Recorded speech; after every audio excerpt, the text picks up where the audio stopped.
Assalamualaikum warahmatullahi wabarakatuh. Perkenalkan, nama saya Zalsa Israfiana. Hari ini saya berada di Museum Empu Tatular. Nah, Museum Empu Tatular ini adalah salah satu museum yang mempunyai koleksi benda-benda lama bersejarah. Apa aja sih benda-benda bersejarah yang ada di Museum Empu Tatular ini? Yuk ikutin saya keliling.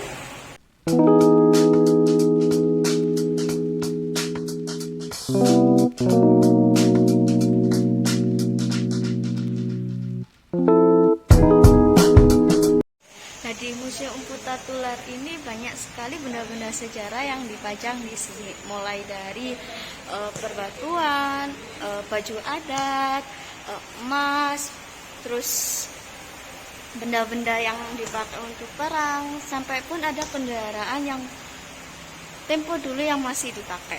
Tapi di hari ini saya ingin membahas salah satu benda yang menarik perhatian saya, yaitu tentang naskah kuno yang ada di Museum Empu Tatular punya ini.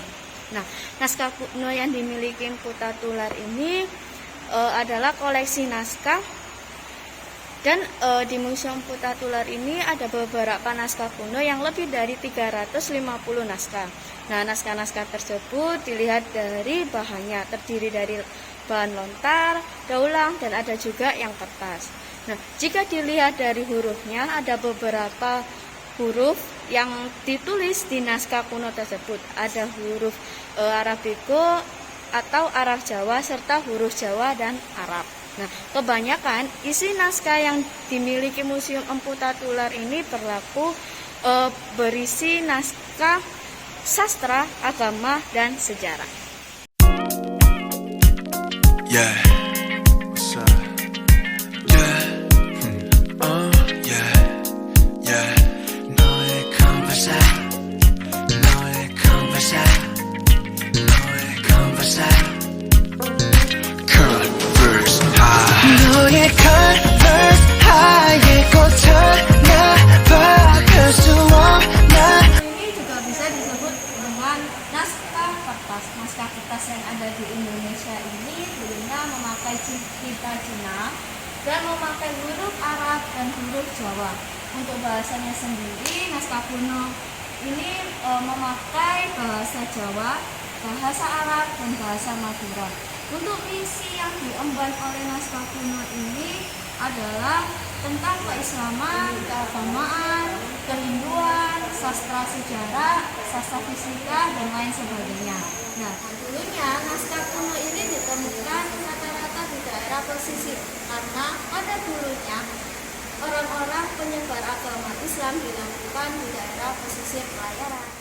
Nah, untuk naskah kuno atau naskah kertas ini ada beberapa koleksi yang dimiliki oleh Museum Empu Tatular. Kalau gitu, mari kita lihat apa aja ya. Naskah kertas yang dikoleksi oleh Museum Empu Tatular ini ada 5 koleksi yang dipamerkan. Yang pertama ada Serat Mi'raj Nabi, asalnya dari Madura, ditulis dalam huruf Arab, berbahasa Jawa, dan berbentuk tembang. Nah, Serat Mi'raj Nabi ini berisi tentang perjalanan Nabi Muhammad SAW dari Mekah ke Baitul Maqdis hingga ke langit ketujuh, lalu ke Sidratul Muntaha menghadap Ilahi untuk menerima perintah sholat 5 waktu. Yang kedua ada Serat Yusuf. Serat Yusuf ini gak jauh beda dari Serat Mi'raj Nabi, berasalnya dari Madura, terus tertulis dari bahasa Arab dan berbahasa Jawa. Yang membedakan adalah menceritakan kisah Nabi Yusuf dari kecil hingga menjadi nabi. Yang ketiga adalah kisah fikih, asal dari Jombang, ditulis dalam huruf dan bahasa Arab, berbentuk prosa, berisi tuntunan ibadah dan muamalah jual beli, hutang piutang, wakaf, dan lain sebagainya. Keempat ini berjudul Kisah Dharma Wulan, asalnya dari Mojokerto, ditulis dalam huruf Arab dan bahasa Jawa. Nah, isi dari naskah keempat ini berbeda dengan naskah yang ketiga tadi. Naskah keempat ini berisi tentang pemberontakan Menak Jingga Blambangan terhadap Kencana Wungu Ratu Majapahit. Yang terakhir ini berjudul tentang Babat Giyanti, asalnya dari Malang, ditulis dalam huruf dan bahasa Jawa, berbentuk tembang, berisi tentang pembagian kekuasaan Mangkubumi menjadi Raja Mataram dengan gelar Sultan Hamengkubuwono I dan Raja Surakarta dengan gelar Pakubuwana.